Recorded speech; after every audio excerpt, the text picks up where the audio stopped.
মানুষ বলে চিন্তা চিতার সমান, কিন্তু বিমলবাবু জানতেন না যে তার অতি চিন্তাই একদিন তার নিজের ঘরের ভেতর এক জীবন্ত চিতা জ্বালিয়ে দেবে, যার আগুনের তাপ শুধু তিনি একাই অনুভব করতে পারবেন। হ্যালো, শুনতে পাচ্ছ তোমার সেই চেনা কণ্ঠ?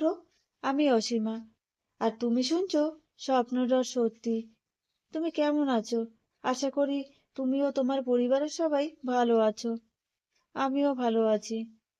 আজ তোমাদের জন্য মানুষ বলে চিন্তা চিতার সমান, কিন্তু বিমলবাবু জানতেন না যে তার অতি চিন্তাই একদিন তার নিজের ঘরের ভেতর এক জীবন্ত চিতা জ্বালিয়ে দেবে, যার আগুনের তাপ শুধু তিনি একাই অনুভব করতে পারবেন। তুমিও তোমার পরিবারের সবাইকে স্বাগত জানিয়ে শুরু করলাম ৬৭ নম্বর এপিসোডে আজকের গল্প, চিন্তা চিতার সমান। হ্যাঁ, ঠিকই শুনেছ, আজকের গল্প চিন্তা চিতার সমান। বিমলবাবু মানুষটি চিরকালই একটু বেশি সাবধানী আর চিন্তাশীল ছিলেন। ব্যাংকের হিসাব মেলাতে মেলাতে জীবনের হিসাবটাও তিনি সব সময় মেপে চলতেন। কিন্তু মাসখানেক আগে রিটায়ার করার পর তার এই চিন্তা করার অভ্যাসটা এক ভয়ানক রোগের মতো জেঁকে বসেছে। সারাদিন তিনি ঘরের জানালা বন্ধ করে বসে থাকেন আর না জানি কি সব অমঙ্গলের কথা ভাবেন। সামান্য সর্দি হলে তার মনে হয় মারাত্মক কোনো অসুখ হয়েছে। আবার বাজারে গিয়ে কেউ একটু বেশি কথা বললেও তিনি ভাবেন লোকটা নিশ্চয়ই তাকে ঠকানোর ফন্দি আঁটছে। পাড়ার পুরনো বন্ধু নীলুদা একদিন সাবধান করেছিলেন, বিমল, চিন্তা চিতার সমান, এত ভাবিস না, মাথাটা ঠান্ডা রাখ। কিন্তু বিমলবাবু সেদিন হেসে উড়িয়ে দিয়েছিলেন। অঘটনটা শুরু হলো এক অমাবস্যার রাতে। বাইরে ঝিঝি পোকার ডাক আর নিঝুম নীরবতা। বিমলবাবু শুয়ে শুয়ে ভাবছিলেন তার পেনশনের টাকাগুলো কি ঠিকমতো পাওয়া যাবে। যদি কোনো সমস্যা হয় তবে সংসার চলবে কিভাবে। এই ভাবতে ভাবতে তিনি লক্ষ্য করলেন ঘরের উত্তর দিকের দেয়ালের কোণে, যেখানে আয়নাটা রাখা আছে, সেখান থেকে একটা ধোঁয়ার কুণ্ডুলি পাকিয়ে উঠছে। ধোঁয়াটা দেখতে সাধারণ কুয়াশার মতো নয়, বরং মানুষের দেহ পোড়ালে যে নীলচে ধোঁয়া বের হয় ঠিক তেমন। সাথে এক অদ্ভুত উৎকট গন্ধ, ঠিক যেন শ্মশানের গন্ধ। বিমলবাবু ঘামতে শুরু করলেন। তিনি যত ভাবছেন এই ধোঁয়াটা কিসের, ধোঁয়াটা ততই বড় হচ্ছে। হঠাৎ তিনি দেখলেন ধোঁয়ার ভেতর থেকে লাল আগুনের শিখা দেখা যাচ্ছে। আগুনের তাপ তিনি স্পষ্ট নিজের ত্বকে অনুভব করতে পারছেন, অথচ ঘরের আসবাবপত্র কিছুই পুড়ছে না। সেই আগুনের শিখা থেকে একটা চাপা খসখসে কণ্ঠস্বর ভেসে এলো, বিমল, তোর চিন্তাগুলো আমাকে অনেক শক্তি দিচ্ছে।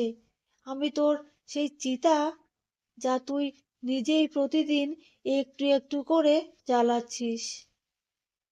বিমলবাবু ভয়ে চিৎকার করতে চাইলেন, কিন্তু গলা দিয়ে শব্দ বের হলো না। তিনি দেখলেন সেই ছায়াটা ধীরে ধীরে একটি কঙ্কালসার আকৃতি নিচ্ছে, যার দু চোখে জ্বলছে ধিকি ধিকি আগুন। সেই মূর্তিটি বলল, তুই যত বেশি দুশ্চিন্তা করবি, এই চিতার আগুন তত বেশি তোকে দহন করবে। এই আগুন নেভানোর চাবি তো তোর নিজের কাছেই আছে। বিমলবাবু বুঝতে পারলেন তার এই ভয় আর নেতিবাচক চিন্তাগুলোই আসলে এই ছায়াকে জীবন দিচ্ছে। পরের কয়েকদিন বিমলবাবুর অবস্থা খুব খারাপ হয়ে গেল। তিনি ঘর থেকে বের হওয়া বন্ধ করে দিলেন।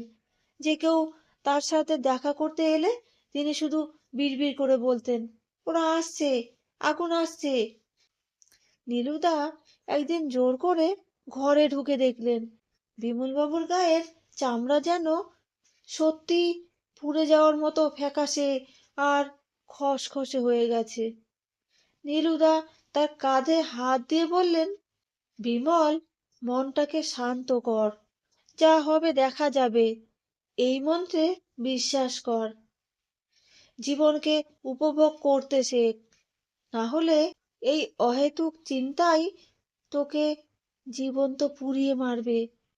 সেই মুহূর্ত থেকে বিমলবাবু নিজের সাথে লড়াই শুরু করলেন। তিনি ঠিক করলেন আর কোনো ভবিষ্যতের ভয় পাবেন না।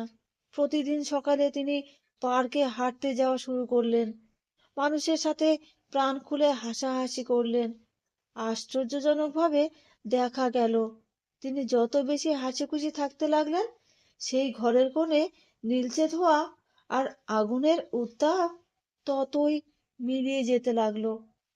বিমলবাবু বুঝতে পারলেন চিন্তা সত্যিই চিতার সমান, কিন্তু সেই চিতা নেভানোর ক্ষমতা প্রতিটি মানুষের নিজের মনের মধ্যেই থাকে।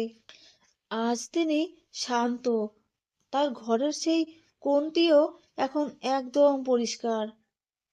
তো এই ছিল আজকের গল্প। গল্পটা যদি তোমার ভালো লেগে থাকে একটা লাইক করে দিও, আর শেয়ার করো তোমার বন্ধু আত্মীয় পরিজনদের কাছে।